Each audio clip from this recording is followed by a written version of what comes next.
Okay, welcome everyone. As we learn, the Mishna Yomis coming into the close of yet another Masechta. Mamish coming down the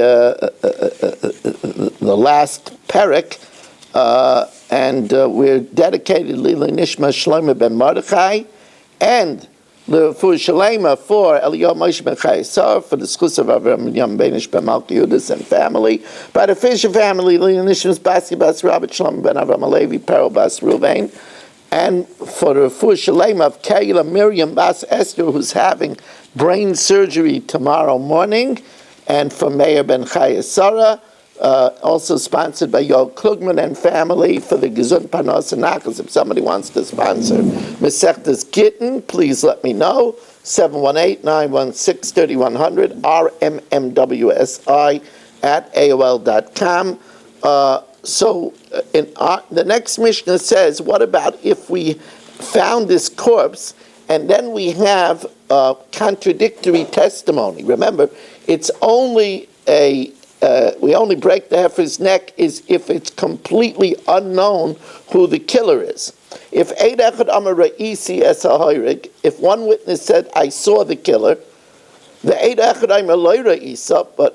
another witness says, I was standing there at the time that you said, and I can be a witness that you didn't see it. There was only a soccer game going on, so they cancel each other out. Isha Imeris or Isi, a woman says, I saw it. Isha Imeris Loira is, and a woman says, no, I was with you, and you only saw a mahjong game.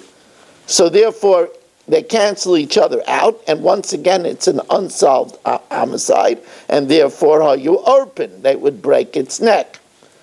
Now, the next two cases tell us that by disqualified witnesses, such as women or avodim, we go after the majority of opinion. So, if one woman says, I saw it, I saw the killer, and two say, no, we were there and you didn't see it, you're open, so they would break its neck, because the two witnesses that said she didn't see it cancel her out.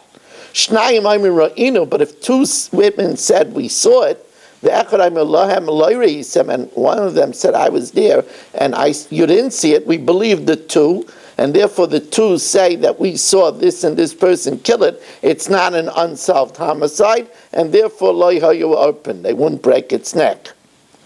Now, Mishnah Test tells us that there was a time that they stopped doing the Eglah Rufa. When did they stop doing the Eglah Rufa? When did they stop doing the ritual? Remember, it has to be that it's completely shrouded in mystery who the killer was.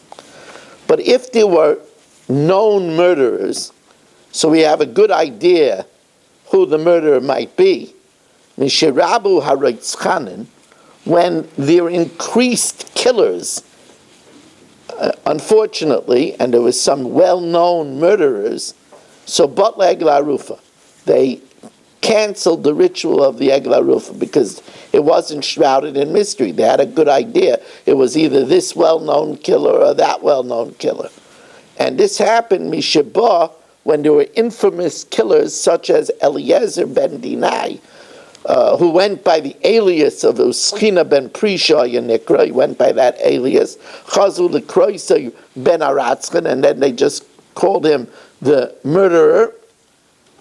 So they stopped doing the ritual of the Eglah Rufa. Similarly, and this is in our Masechta, Mishirabu HaManafim, when promiscuity and adultery increased and immorality abounded, Pasku Amayim Hamorim, they stopped using the bitter waters, because the bitter waters only test the suspected adulteress if her husband was innocent.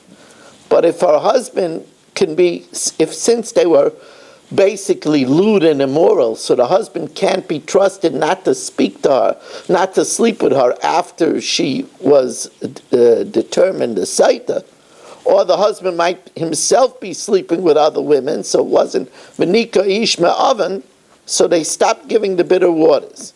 Who stopped it? Rabbi Yochanan ben Zakkai Yivsikon. Rabbi Yochanan ben Zakkai stopped it. Shenemar, for it says in the pasuk, Lo yefkoid al b'nei seichem. I will not test your daughters kisis nena when they act immorally. Val seichem kisna afena, and your daughter-in-laws when they commit adultery. Kihain, because the men also were guilty of sleeping with zonos, with harlots. Mishemeis Yosi ben Yoezer ish Sreida v'Yosi ben Yochanan ish Yerushalayim. When Yosi ben Yoezer, a man from Sreida, and Yosi ben Yochanan, a man from Yerushalayim, died, Batluha Eshkelos. You see, until Yosi ben Yoezer and Yosi ben Yochanan died, there were people who knew the entire Messiah, the entire oral law as handed down from Moshe Rabbeinu. They had it all in their head. And therefore, there was no room for machlokes, and therefore they were known as eshkelos. But when they died, batlu ha-eshkelos. Eshkelos it really means a cluster, but it's a corruption for ish shekol bay, a man that contained everything. Shenemar, because it says, ein eshkel lechol, there's no more a cluster to eat. Bikura ifsa nafshi, the first fruit my soul desires.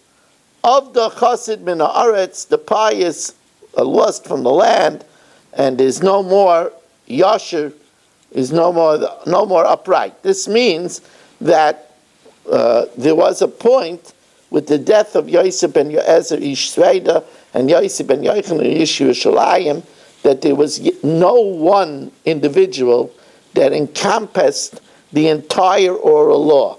And of course, the further we got away from Sinai, the further the knowledge got weakened, and that's why there was more machlokes, there was more argument, until the time that first they had to write it down in the Mishna. Rabbi Yehuda Hanasi put together the Mishna, and then they had to write the Gemara, although initially it wasn't supposed to be written, because if it's not written, that forces people to have a Rebbe. But they wrote it because of Eis Lassos LaHashem. It was a time to do for Hashem a favor, so they had to know the law of not writing down the oral law, in order that the law, the Torah should be preserved for Klal Yisrael. I want to thank you all for joining us, and have a wonderful evening.